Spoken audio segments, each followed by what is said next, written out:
فحاشی کا پرچار ہماری کیا ذمہ داری ہے؟ عرب لوگوں کی برائی بیان کرنا قرآن و حدیث کی روح سے کیسا ہے؟ نیز آج کل فحاشی اور بے حیائی وہاں پھیل رہی ہے، اس بارے میں ہماری کیا ذمہ داری ہے؟ احمد راجستھان سے۔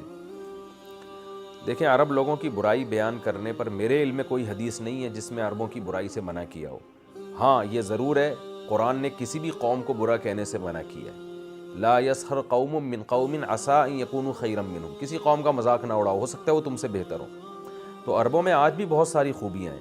یہ جو کچھ عرب کنٹریز میں بے حیائی اور طوفان بدتمیزی پھیل رہا ہے، یہ عرب عوام کی وجہ سے نہیں ہے، یہ عرب حکمرانوں کی وجہ سے۔ تو حکمرانوں کی وجہ سے ساری عوام کو برا کہنا تو ٹھیک نہیں ہے۔ پھر ان ملکوں میں سختی اتنی ہے کہ کوئی عالم اگر ذرا سی بے حیائی کے خلاف یا حکومتی پالیسیوں کے خلاف آواز اٹھاتے ہیں، ان کو فوراً جیل بند کر دیتے ہیں، وہ پتہ ہی نہیں ہوتا گئے کہاں پر۔ تو جہاں اتنا سخت ماحول ہو وہاں قوم کو برا کہنا یہ تو غلط بات ہے۔ تو ہر ملک میں پاکستان جیسی آزادی تو نہیں ہوتی نا، ہم یہاں بیٹھ کے بات بھی کرتے ہیں، یہاں بیٹھ کے جو ہے وہ کھل کے شریعت بیان کرتے ہیں۔ تو ہر ملک میں ایسا نہیں ہے، تبھی تو ہم کہتے ہیں پاکستانیوں سے کہتے ہیں کہ پاکستان کی قدر کرو، اور ہم ڈاکٹر ذاکر نائک کو کہتے ہیں کہ آپ پاکستان آ جائیں، یہاں آپ کھل کے کام کر سکتے ہیں۔ تو اس سے میں پاکستانیوں کو کہتا ہوں کہ پاکستان کی قدر کرو۔ تو اللہ نے ہمیں کتنی بڑی نعمت دی ہے، ہم کھل کے یہاں جو حق بات ہوتی ہے، ہم تو عدالتی خلا کے خلاف میرے کتنے بیانات ہیں کہ عدالت جو آج کل طلاق کی ڈگریاں پکڑا رہی ہے، اس کی شریعت میں کوئی ویلیو نہیں ہے۔ کیا آپ عرب کنٹریز میں اس طرح سے بات کرتے ہیں کہ عدالت کا فیصلہ شریعت کے خلاف ہو اور آپ اس کو چیلنج تو کر کے دیکھیں، آپ فوراً اندر ہو جائیں گے۔ تو وہاں ایک ماحول اس طرح کا ہے، وہ چل رہے ہیں، تو اس لیے اس میں عرب کو میرا خیال ہے برا بھلا نہیں کہنا چاہیے۔ عرب من حیث القوم، ان میں بہت ساری خوبیاں ہیں۔ بہت سے لوگ کہتے ہیں ہم وہاں گئے تو ہم نے فلاں عربی کو دیکھا۔ ایک صاحب مجھے کہنے لگے کہ میں ایک کسی عرب کنٹری کا نام لیا کہ میں اس میں ہوٹل چلاتا ہوں، ہوٹل پہ بیٹھتا ہوں میں، جو رہائشی ہوٹل ہوتے ہیں 5 اسٹار 7 اسٹار ہوٹل میں وہ جاب کرتے تھے، تو کہنے لگا عیاشی کے لیے عرب آتے ہیں اس میں۔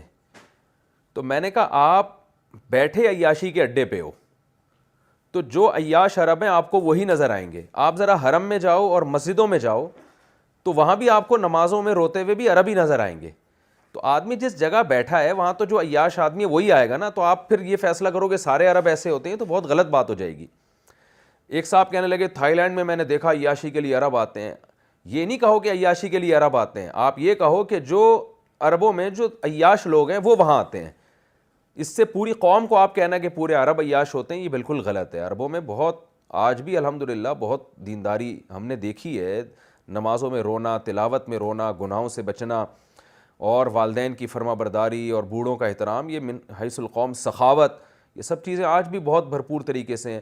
ہاں، کچھ لوگ جاتے ہیں، ان کو کچھ عجیب سے لوگ ملتے ہیں تو وہ اس کو دیکھ کے چاول کو، جیسے ہم 4 چاول دیکھ کے چکھ کے اندازہ لگاتے ہیں تو پوری دیگ جو ہے نا وہ تیار ہو گئی ہے۔ تو ایسے بھی کسی قوم میں چند مخصوص قسم کے لوگوں کو دیکھ کے یہ فیصلہ کرنا کہ ساری قوم خراب ہو گئی ہے، یہ کوئی طریقہ نہیں ہوتا۔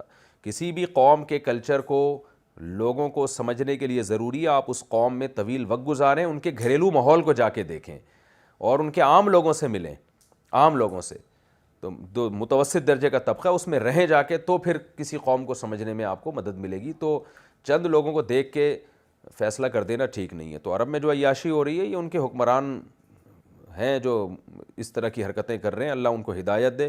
ہم تو یہی دعا ہی کر سکتے ہیں، اور کیا انسان اس میں کہہ سکتا ہے۔